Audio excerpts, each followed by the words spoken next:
And then are you automatic or you still have to get a, Lottery. Yeah. And we're on our last side for standing the Kendall Mountain. Oh, good. That's pretty cool. I feel like in realistic. the lottery? It's Good luck again. I know you did pretty darn good last year, didn't going you? to be interesting to navigate because we Besides, do a bunch. it's been getting slightly more competitive. Back down to My times have been getting faster and and my then positions have been getting worse. Yeah, But you're gonna insulate the floor. As long as my times are getting faster. That's part of the yeah, project. cool. I think my understanding of what I was inherited was this is a crawl space sort of like encapsulation and insulating that Oh, okay. foundation wall. Okay. Now, to also needed is to re-put the insulation back up into the floor bed. It's kind of a double, like, Okay. but I feel like that'll be a fall is where I believe we'll be able to address that. And then it's kind of a in between events. I think we can hit a section of, the southeast wall. Okay. There's the northwest wall. And then some of it's gonna have to be just done underneath with like rock wool or something against the wall. Okay. Yeah, so, All right. I think I could text Carl, see where he's online. He's Oh, there. online. There he is. We're all here. Well, how about Hey that? there. All right. Hi, Carl. Welcome. I saw Ron walk in, was like, oh, fantastic.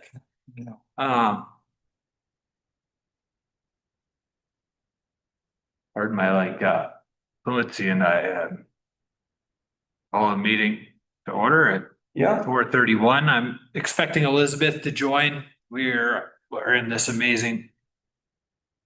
Here comes Dr. Yvonne, meeting with the BLM folks, and that ran right up back today. So, and so I guess we'll start with a roll call. Facility committee member and trustee Schnicker, or Yeah, are you doing this? yeah, Sorry. I don't know. I can speak it. Facility committee member and trustee Schnicker. Here. Facility committee member and trustee Wakefield. Here. Facility committee member and trustee Brosh. Here. I guess I wasn't in alphabetical order. It worked. Worked though. All right, so we'll jump right into Mullis Lake Perimeter Trail. And this one is a fantastic opportunity here. We have this accompanying map that I had in our agenda. And this is provided courtesy of Dr. Yvonne's mapping skills and exploration around there. This kind of became like it's something I'd heard from Jennifer last year, just people who desire a trail on that property and are very, inquisitive about where they could walk. Then Dr. Yvonne had this vision of potentially a loop style running event up there, an endurance event up at Mullis. And wouldn't it be nice, if we could have a perimeter trail as well? And so we dove into the exploration of kind of, how feasible is this? It's quite feasible, really, given sort of the nature of the terrain, the game trails that you can connect to preserve the privacy that the campers have paid for. Good chance to eliminate, but we could explore this with signage, continue on, respect the privacy, see where that goes. It could also allow for a reduction in social trails from those campsites between each other and into, say, the perimeter trail to have actually a designated trail, but also use the road. Have also gone up there and explored it. I think our way around this privacy issue is you kind of have a north loop and a south loop. Using straight lines roughly, you've got the north loop, little under 5,000 feet. And actually, when I was going and exploring this, went sort of north and east of, there's a wetland, actually a open pond in that northeast corner. And you can loop around in this little horn up there. And then come back across where you may potentially have noticed there's like a concrete structure up there with a little culvert. And you come back there and just pick up back where you started. On the south end, oh, phenomenal terrain, rolling and undulating, not your typical San Juan Mountains terrain. So just like a really joyous kind of terrain to interact with. Very conducive to say multi-use. I talked to Jennifer yesterday about that. She's like, oh, bikers are always asking, like, is there anything we can just ride on around in here?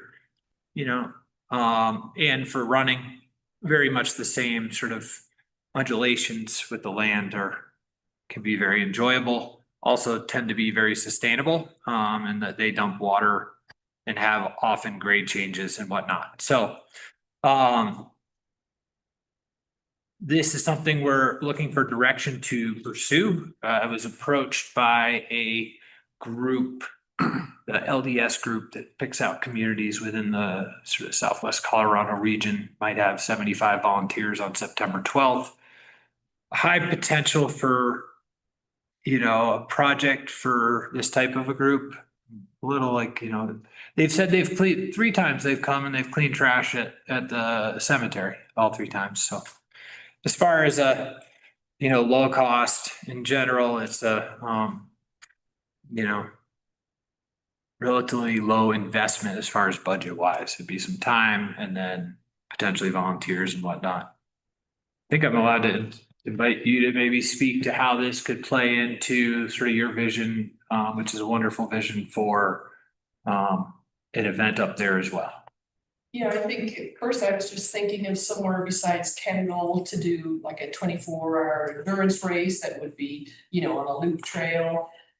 Just Kendall gets booked up with, weddings and everything, and so I'm not competing with that. So I hadn't walked around the Mullis Lake area, didn't know if there were trails or anything. So that's where the conversation started, and we all went up as a group and like saw the potential. Jennifer was very excited about it, felt it would enhance the area just for like, campground trails. And then to be able to put an event on there to have trail runners go up there, maybe multi-use, bike riders.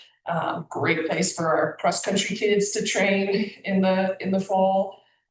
So just enhancing the campground as well as potential for events that could, bring in money. I've also worked with the Uray trail group, who are trail builders in the backcountry. They're all volunteer. They use the old school tools and everything. So they're going to discuss at their meeting if they would have some trail leaders who would be interested in coming out and volunteering and helping to work with that group of LES folks that have offered to volunteer. So it seems like that, yeah, very, very budget friendly approach to it. So it seems like a, kind of a win-win.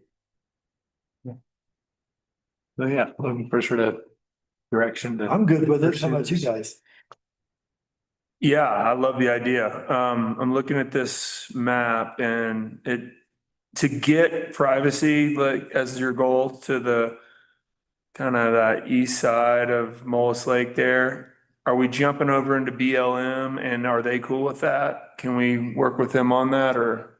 We're not gonna touch it. We're not gonna touch BLM. Exactly, yeah. Okay, Just keep it all on the town property. So that's another complexity with that east side and the yeah. camper's privacy. Yeah, I was following these blue lines here and it looked like Yeah. one of those options was a little east of the line and not that I think that would be a problem as long as they were okay, but I'm sure not dealing with that makes it that much easier, right?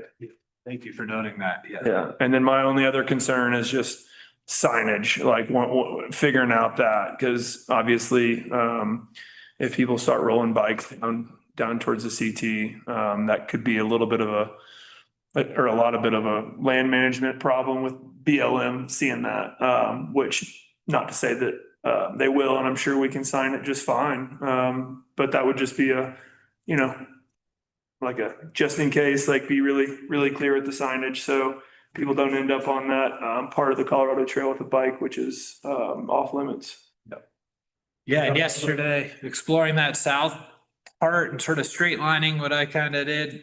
And if you get up into the timber in the southwest corner where the ditch actually comes through, you get the acoustics of the ditch and then, which is still running. And, it's about 7,000 feet. So, north of a mile, which is pretty cool. Yeah. So combine the two and yeah. Sorry, Carl, I've kind of broke this down. No, all good. I think this is a fantastic idea. I totally concur that good signage is going to make or break the actual experience of managing and using the trail, but I'm so excited about this idea. Excellent. All right, well, Yeah, you have direction to pursue that. thank you. So next on the agenda are running events, and within this context,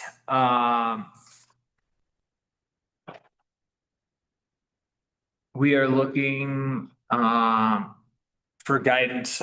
There's been a number of citizens who have expressed, I would call it mission creep. I think that's the word I used within this memo.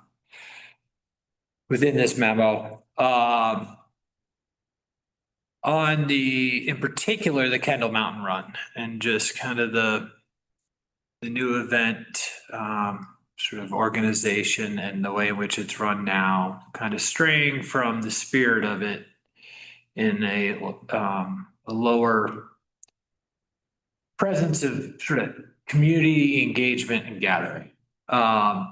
And so the potential for trying to address these concerns that have been brought is navigating alongside Silverton Wild to work with Aravipa and trying to figure out how we can make this something that is more available and maybe draws more locals, basically. And then also to align with town priorities in trying to encourage business during other sort of call it like maybe gonna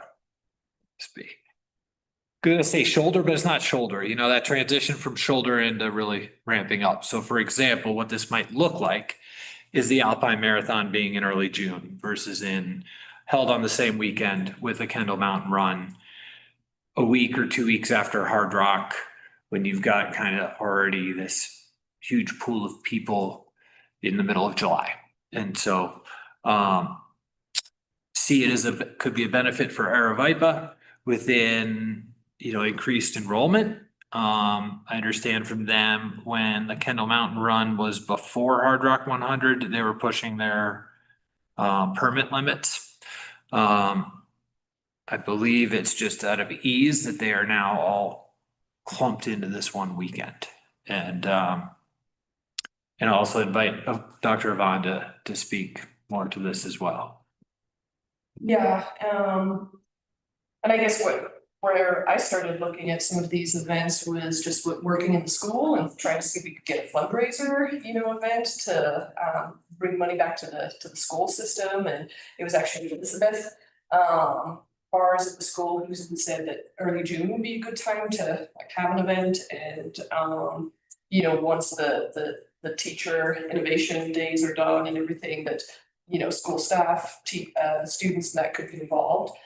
So having something that we could have an event at that time. Unfortunately, with BLM and Forest Service not providing any new permits at the time, with lack of funding and things like that, and being short-staffed, there were no real other new events to actually put on. So then we just kind of started looking at, could these Aravipa events service better at different times? And June window is a good window. And then, exactly during Hard Rock week, Camp Hard Rock, the week beforehand, that's when all the runners are here. So that kind of makes sense to have an event to avail of the people who are here, who are, crew, they're volunteers, they're itching to run a race and they didn't get into Hard Rock.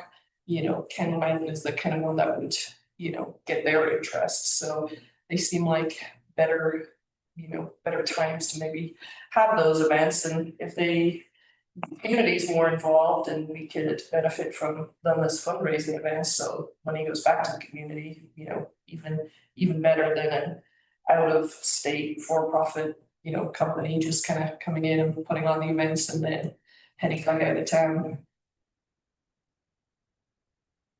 So we're looking for guidance and direction and, approaching our VIPA and having, say, support from trustees and many members in.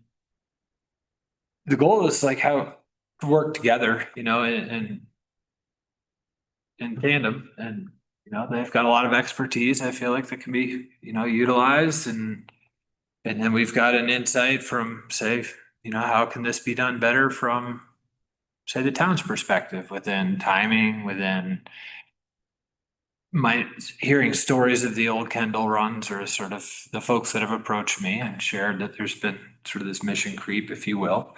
How can that sort of community feel and vibrancy and gathering be brought back? So that's where we are.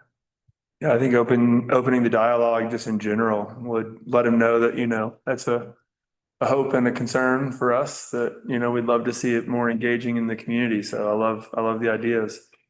I will say and unfortunately this is less and less of a problem, I think, but I wonder how early you can count on being able to do those events due to snowpack. I think a beautiful thing about, say, that Alpine loop or the California around. That's definitely Closed as late as June. a targeted, bulldozing and clearing effort by the county, say that continues to be something they pursue. I've not connected with Rusty about sort of how this could, say, align within their road opening plans, but I know Animas Forks is usually hit. Well, depends on the snow year. Yeah. Yeah, some years, you gotta come all the way around and, yeah. Yeah, and hopefully, the county would be that much more, even on a big snow year, excited to have that as a priority if this was a shift that would be made. The only other thought I'd have is, which kind of doesn't help some of the things y'all are saying, but like in the fall, when maybe there's a more dead weekend that would help them draw more, maybe that doesn't make sense though. But yeah, if we can go earlier in June and they're open to some of these conversations and that all makes sense, I love the idea. Good, move forward. Yeah, I'd share that sentiment. Consider yourself directed. Thank you. All right, now on to this, tent purchase, discussion. And, I will say, I do not have an answer as far as a long-term rental. I'm ashamed to say that and talking to, a rental company. At this time, it would not be something that Silverton Creative District would jump right on board as far as it was sort of directed to ask for, partnerships and where there might be partnerships. I understand Bevan brought it up today to Elizabeth in a meeting. Gosh, it'd be really nice if we had a tent. And now I'm racking my brain as to what was the context to that?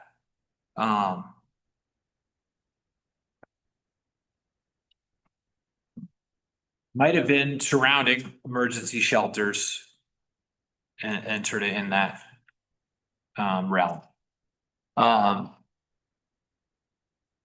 Having an offer of, say, 2,000 on the table, that kind of drove this conversation. And this sort of pursuit of what's out there? Where do things stand? The return is relatively, over a short time span, very much would see it equally in partnership with or in tandem with the idea of supporting weddings as other special events. Or is it rented by businesses that are, possibly needing a tent that fits in this footprint? Taylor's research came to provide guidance on a 30 by 60 frame tent for ease of setup within, for say staff. And then I've read further and done further research, and you can often sort of phase this approach where you get a, say, smaller, you kind of can add to this frame, if you will. And so in the end, it's kind of something that if it strikes a chord with y'all and it's something that is felt to be a worthy pursuit to even navigate through finance and in my directive, it's just pull right from a Kendall rental. And and I think about, say, an opportunity of a $23,500 rental that you're like, gosh, and then how many, in the end, I don't have a number for what, say, Kendall generates through just the rentals. And then what that also adds to the package of what can be offered. But and then also, yeah, say I'm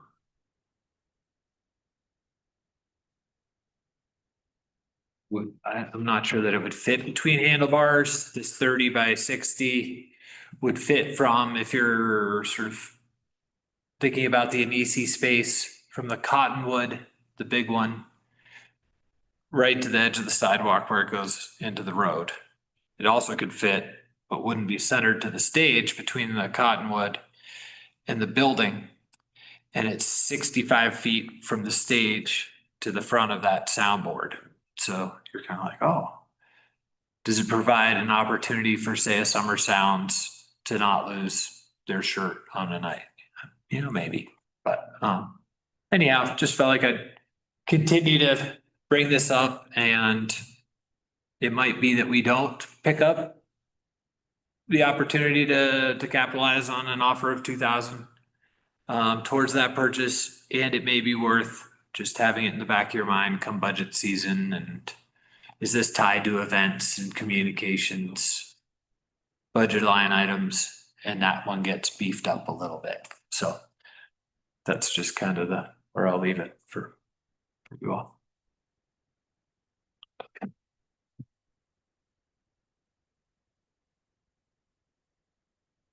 I'm not a big fan of buying this a tent because we're gonna have storage issues with it. We're gonna have cleaning issues with it. If it gets dirty, we're gonna have to clean it. If it rains, when we have it, we're gonna set it up for extra days to dry it out. So we don't have any mold issues. Just general wear and tear on it is hard when you take it up and put it down and carry it away. And the labor involved in setting it up and taking it down, you're gonna have to dedicate your guys to those days prior to the event and post-event to do it. I just think if people want a tent, let them rent it from somebody else and let those people set it up, take it down, and worry about the maintenance on it. That's just my opinion.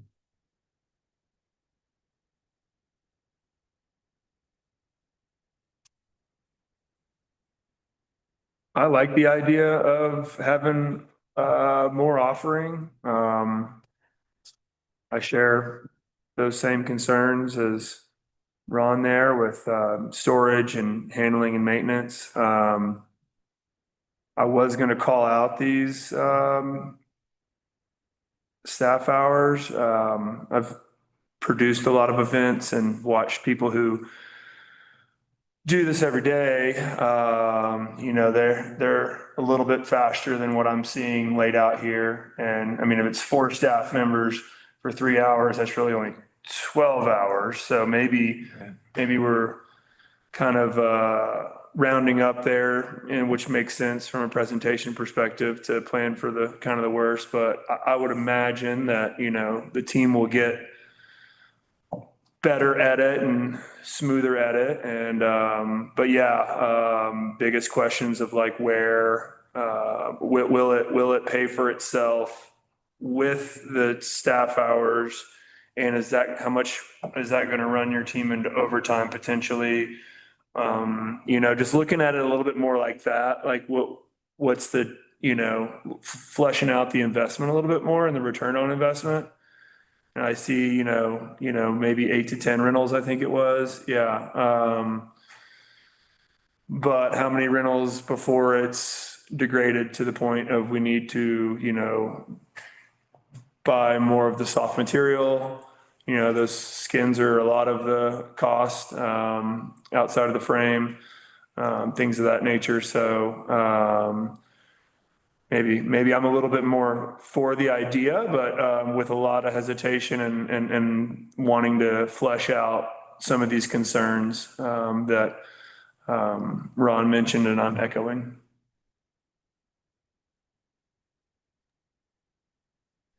Yeah, I think this is a great idea because it's another way that we can just get a little bit more revenue flowing through Kendall. But I agree. It seems like right now we kind of have concepts, but we almost need like a real business plan for how we're going to make a return on this investment. Sure. Right on. Excellent. Well, thank you. Yeah, kind of we just put it out there and appreciate the input. Would we be, would the committee be okay with direction to continue to, build the model of how it would work so we can look at it a little bit in more detail? What do you think about that, Ron? I'm good with that. I mean, Yeah. I still probably won't convince me to buy one, but I'm open to more information. Knowing where it could be stored and, Yep. what those hours and how that's going to fit into, your week, because, you almost have a good problem to have if it does get rented a lot, right? Is your staff every week. So, I think that would be the direction. Are you cool with that, Carl? Yeah, definitely. I mean, I think this would be a great thing to have for a variety of reasons too, not just for rentals, as mentioned, as an emergency shelter, for community events. I think this is a great asset. We should definitely pursue it. I also think that if we need the additional $2,000 that's being offered here to make it work, then that's probably cutting it too close for this to be worth it at all for a municipality. But I do really appreciate that offer. I just don't think we need to like rush because that's on the table right now. Agreed. Thank you. Alrighty. Any future agenda items, pieces that you want to revisit or, I think I'm good. intro a little I got- conversation. I got the answers I Yeah. asked, so I'm Excellent. good. Okay.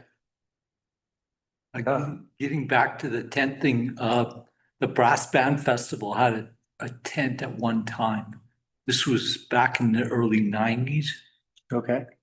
and they used it for a couple music festivals that they had here, but I don't know who you would talk to. Okay. A brass band. It's kind of their experience and if it's still around. I don't know. Okay. I don't know whatever happened to it either. I would imagine it would be a bigger tent than 30 by 60. I'm just thinking about how much space it takes up in the school gym. Probably more than 30 by 60. Excellent. Well. There are not. There questions or concerns? I believe we can adjourn this meeting. Good. All right. Thank you. Bam. High five. 30 minutes off Yeah, on the dot. 30 minutes. All right. Thanks, everyone. See ya. Thank you, Steve. Thank you, Carl. Next, it's great.